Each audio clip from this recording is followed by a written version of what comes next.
Mga kababayan, alam nyo ngayon yung mga nag-file ng impeachment complaint, pinuputakte itong first complainant o yung pinakauna na nag-file ng impeachment complaint laban kay Pangulong Bongbong Marcos na si Attorney Andre De Jesus.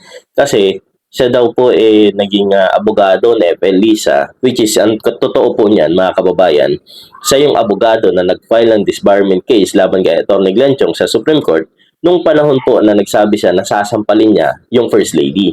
Ngayon mga kababayan, may napanood po ako na interview niya and gusto ko pong ibahagi sa inyo kung ano po yung katotohanan, which is may revelation pa itong si Atty. De Jesus na ikakagulat po. Siyempre, lalong-lalo na nitong mga nagbaba sa kanya na tumatawag na pakawala ng kampo ni Pangulong Bongbong Marcos para mauna na mag-file ng impeachment complaint. Panoorin po natin to mga kababayan. Sorry, May of 2022, I actually was one of the lawyers that filed a case before the Commission on Elections to have the Duterte bloc of PDP Laban declared as the legitimate PDP Laban. And while I did not sign all the pleadings, Marianne, I was the one who prepared all those pleadings, absolutely all submissions to the Commission on Elections, and I won the case for the Duterte bloc of PDP Laban.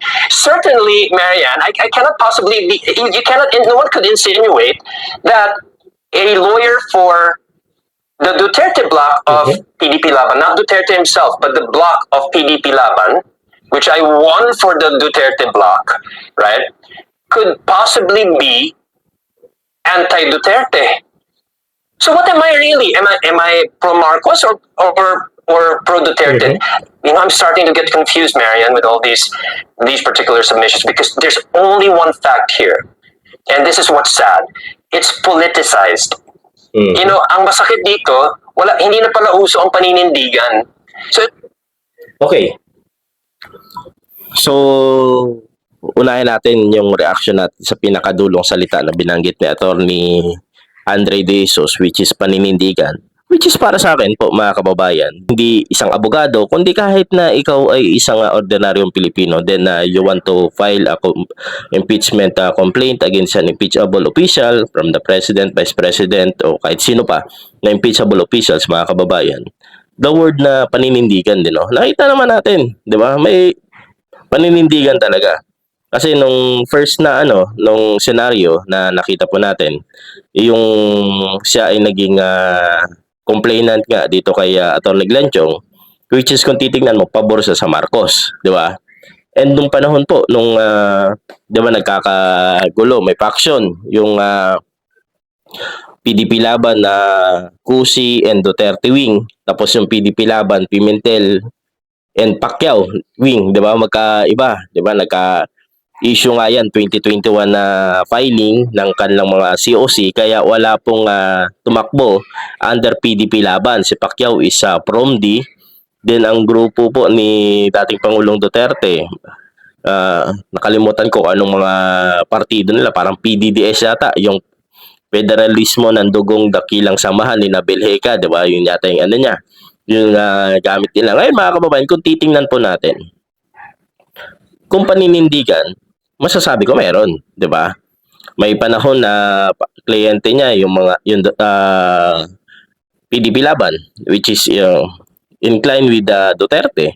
Tapos may panahon na ininsist na naman na magkaroon ng hustisya ganto ganyan, kaya nag-file siya ng disbarment against kay Glenn Chong, 'di ba? Paninindigan tawag doon, mga kababayan. Kumbaga hindi siya walang kulay, 'di ba? Yung ginagawa niyang mga kumbaga trabaho lang, which is suportado kita diyan na attorney. Ngayon, so malinaw mga kababayan nung panahon pala may issue ng faction itong PDP Laban. Kung sino yung idedeklara ng COMELEC na official na PDP Laban. Mga kababayan, siya po ay legal counsel pala nila.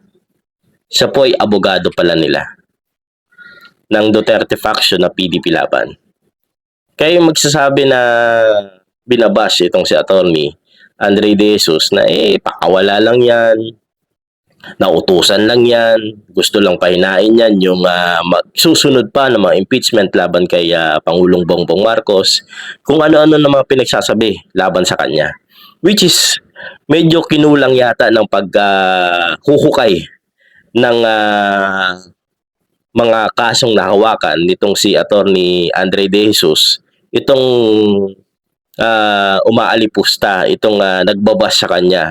Kumbaga, medyo kinulang po ng paghuhukay, di ba? Kasi hindi nila naabot yung panahon ng 2022 na siya rin pala ay nag-abogado o naging abogado ng PDP Laban Duterte Faction.